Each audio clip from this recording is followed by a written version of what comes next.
Hi, Huyen. This is Ellen. I'll be correcting your essays for you. Let's take a look at what you've done here. We've got the map, 1930 and 2010. Let's see what you did. The two maps show a village called Stokeford in the years 1930 and 2010, and the developments that took place. Overall, the village became increasingly populated with the removal of agricultural land in favor of new houses. Okay. Um, I'm fine with that. Let's see what else you had to say. In 1930, this village had two large areas of farmland in the northeast and southwest, which had let's see, northeast and southwest. Okay,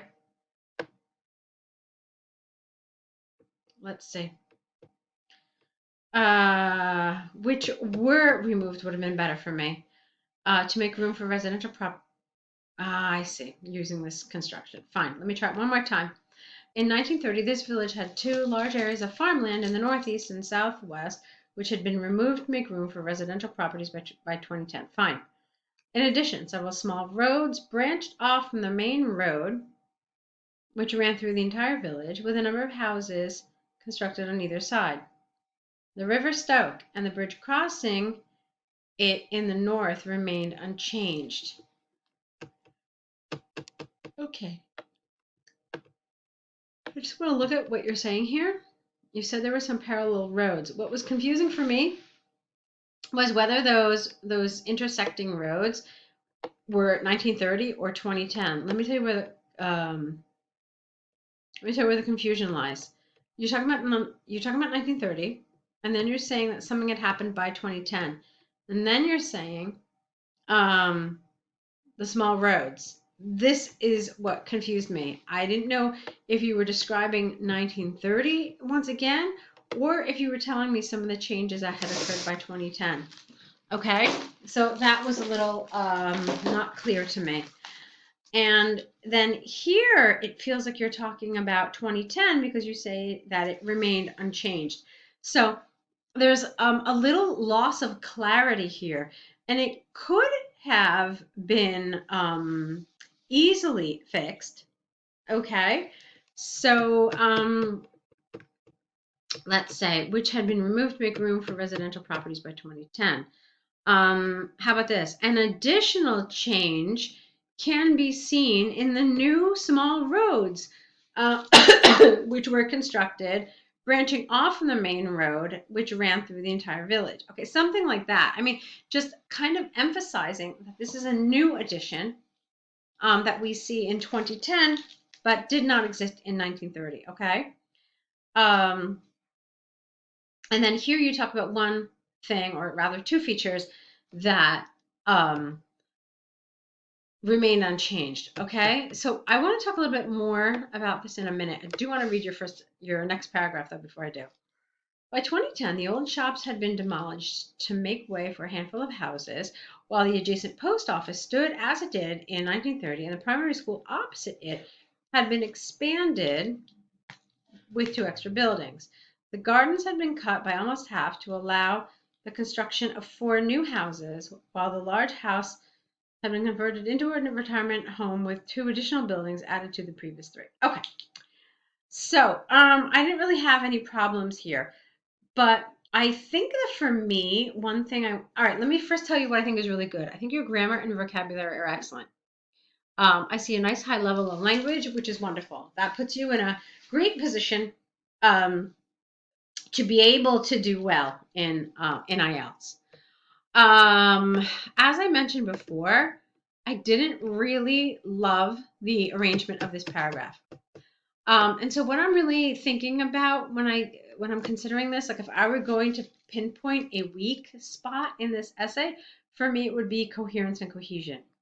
I didn't entirely agree, or I didn't entirely love the organization of your ideas. There are a handful of ways to do this. So one way to do it is to literally talk about Stokeford in 1930, and then talk about um, it comparatively in 2010. Okay, that's one way to do it. Another way to do it is to is to talk about the things that remained unchanged in one paragraph. Okay, so things like the bridge, like the River Stoke, and like that central road and the post office, actually. So yeah, you could have a paragraph saying that several things remained the same in 2010 as they were in 1930. Namely, the bridge and River Stoke remained unchanged, as did the main road, which ran through the town from north to south. Okay. In terms of other facilities, the only ones which remained were the post office and the primary school, despite some changes, okay, to the latter. So then you could say, in 2010, although the main road stayed the same, there were several road additions made to it throughout the length of the road. Okay, many many homes were built along all areas of the road. Okay, and then you can talk about how the primary school was added, had an addition. You can talk about the retirement home, and then you can also say that all of that farmland was gone. So that's another way to do it. Okay, and that's a pretty good way to do it, actually. I think. I think this is the kind of task that really lends itself to this kind of arrangement. Another way you could do it is do it in quadrants or in like halves. So you can talk about the top half and then you can talk about the bottom half. So, but I don't really like that. I mean, talk about the top half in both years and the bottom half. I mean, you can do something like that. There are a lot of ways to do it. I don't think this is the greatest way. For me, I think a way that works is the one that I just talked about, where you talked about the things that were the same in both years, and then you spend a paragraph talking about the changes. That for me is a good way to do it. I thought I thought that this was just kind of a little confusing. You know what I mean? It didn't really seem to have a logical progression. This is something very important to the people at IELTS, having a logical progression. In other words, they follow your logic as you're describing these things. So you need to approach the information in the task one in a very logical way. Which is why I gave you some of those suggestions. But for me, the one that really lends itself to the clearest explanation is spending a paragraph talking about what elements remain the same in both years, and then in the second paragraph talking about all of the changes that occurred. All right, let's take a look at international marketing. This is one of the harder essays that students submit to us, so let's see what you did here. It is argued by some that international marketing is an unwelcome development because it is invasive and poses a threat to the culture of the country it enters. Others, however, believe that it brings enormous benefits in terms of spreading ideas, eliminating language barriers, and contributing to cultural diversity.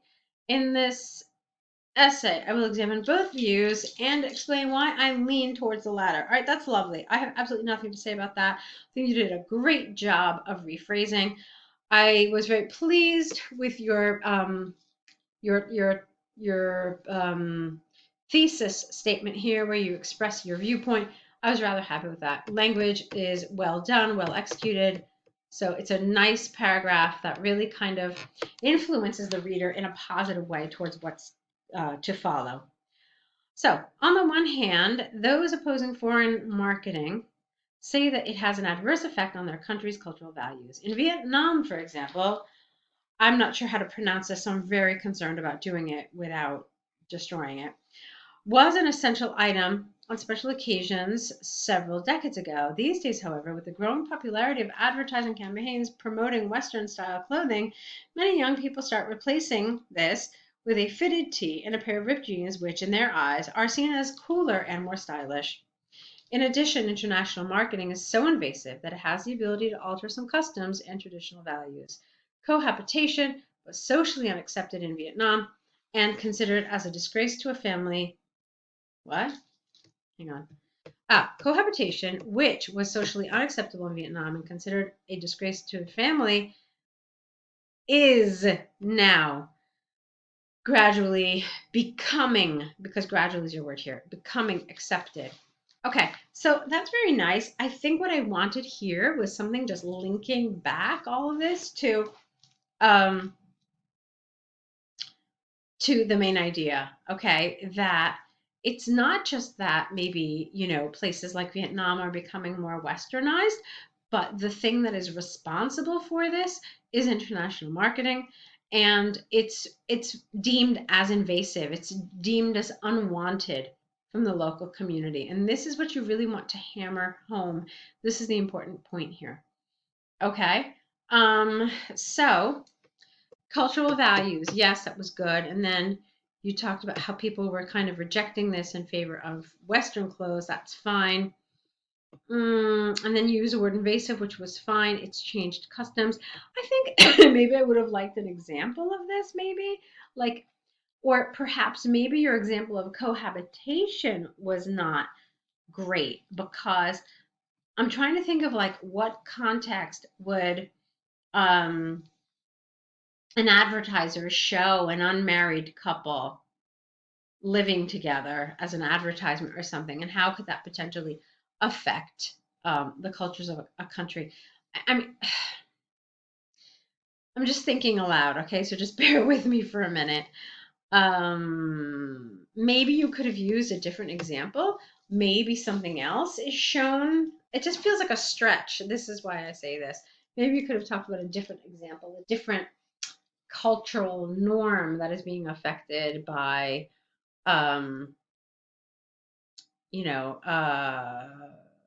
advertisement. Okay.